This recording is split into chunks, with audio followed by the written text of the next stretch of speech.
hay tres aspectos curiosos de la glosolalia. Uno, que si vemos a alguien orar en lenguas, no vemos nada muy sobrenatural. Todo lo que vemos es explicable naturalmente, y hablé de ello. Además, es que resulta que es algo que depende de la voluntad de esa persona. Esa persona se pone a hacer esos sonidos cuando quiere. Esa voluntariedad es algo de lo que me gustaría hablar más adelante con más detenimiento. Hoy, en lo que me quiero centrar es en la utilidad o la inutilidad de la glosolalia.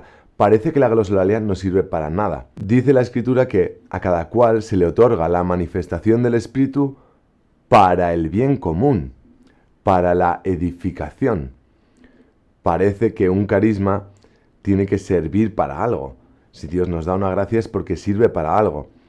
Y algunos encuentran en el capítulo 14 de la primera carta a los Corintios bastantes argumentos para decir que, oye, esto es inútil, esto no sirve para nada. San Pablo dice: prefiero hablar 5 palabras con sentido para instruir a los demás que 10.000 palabras en lenguas.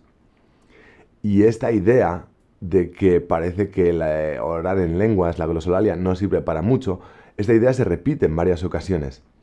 Sin embargo, si leemos esa misma carta a los Corintios, capítulo 14, empezando por el principio, versículo 1, y luego llegamos al versículo 2, allí nos dice San Pablo: la glosolalia sirve para la edificación personal, porque el que ora en lenguas se edifica a sí mismo.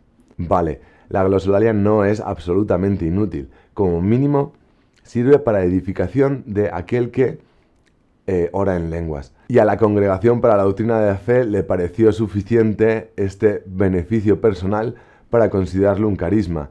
Lo dice en la carta Juvenestit Ecclesia, en el número 5, dice: Pablo, sin embargo, no excluye que un carisma pueda ser útil solo para la persona que lo ha recibido. Tal es el caso de hablar en lenguas. Y aunque este fuera el caso y nos pudiéramos quedar tranquilos, sin embargo, no puedo estar del todo de acuerdo con este documento, con esa frase de este documento, que por cierto el documento es maravilloso. Y de hecho, bueno, pues pondré un enlace en la descripción de este vídeo porque merece mucho la pena leerlo.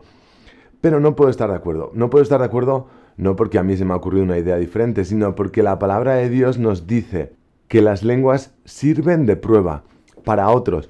Por tanto, sí que tienen una utilidad para la comunidad, para otros, como una prueba, como un signo, como una señal. Así que sí que encontramos en la Sagrada Escritura los datos suficientes para afirmar que la glosolalia es un carisma, tal y como lo ha entendido la Iglesia a lo largo de estos 2000 años y queda compendiado en el Catecismo de la Iglesia Católica en el número 799. Dice: extraordinarios o sencillos y humildes.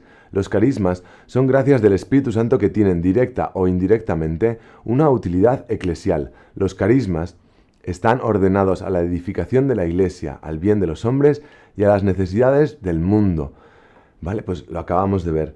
La glosolalia edifica a quien ha recibido este carisma y sirve de señal, de signo para los demás. Así que sí, sirve para la edificación de la Iglesia. Sirve de edificación de esta manera indirecta, como una señal.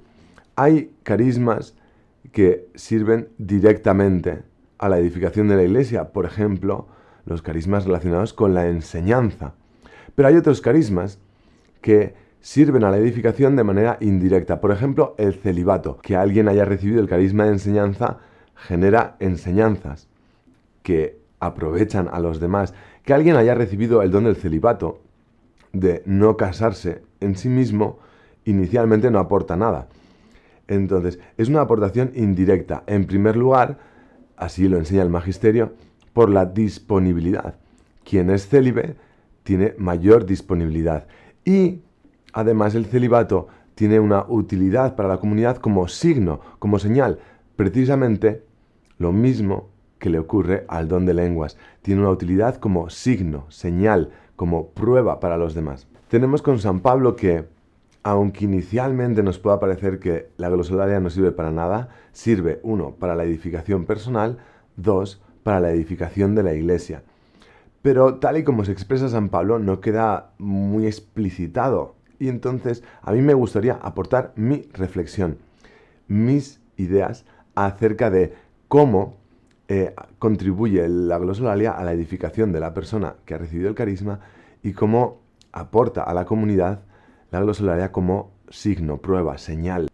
Pues vamos con ello. Dice San Pablo que el que habla en lenguas, que pida en la oración poder interpretar. Si yo oro en lenguas y recibo la interpretación, claramente me edifico a mí mismo, ¿no? Y obtengo esa edificación personal porque recibo una comunicación de Dios. Una comunicación de Dios que puedo comprender y aplicar a mi vida. Pero también dice San Pablo que incluso cuando no hay interpretación, cuando tú oras con el Espíritu y tu mente no se enriquece, dice, es verdad que tú das gracias de forma adecuada. Es decir, quien ejerce este carisma de la glosolalia, aun cuando no haya interpretación, obtiene un beneficio porque de hecho está haciendo lo que tiene que hacer, que es rezar. Es eficaz. La glosolalia es eficaz. ¿Y en qué nos beneficia?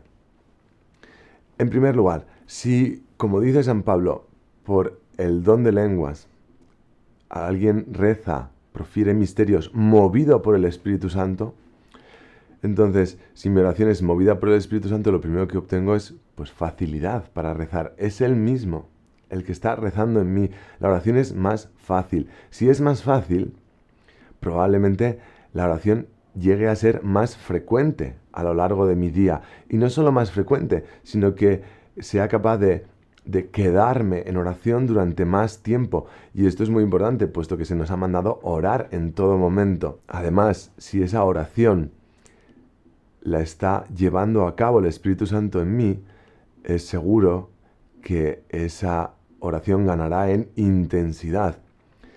Y no solo en intensidad, sino en eficacia. ¿Cómo no va a ser eficaz? Vosotros no recibís porque no sabéis pedir, pero el Espíritu Santo sí sabe cómo rezar, cómo pedir. Entonces, es una oración seguro más eficaz. Gracias a este carisma de la glosolalia, es lógico pensar que una persona se edifica a sí misma, puesto que cumple mucho mejor, más fielmente, ese mandato de orar en todo momento. Así que, si has recibido el carisma de la glosolalia, pues estate muy agradecido, con humildad, agradecerle a Dios que te esté ayudando de esa manera tan grande a crecer. Nos queda por ver ahora cómo el carisma de la glosolalia contribuye a la edificación de la comunidad. Si os parece, paro aquí y continuamos en un nuevo vídeo. Gloria al Padre, al Hijo y al Espíritu Santo.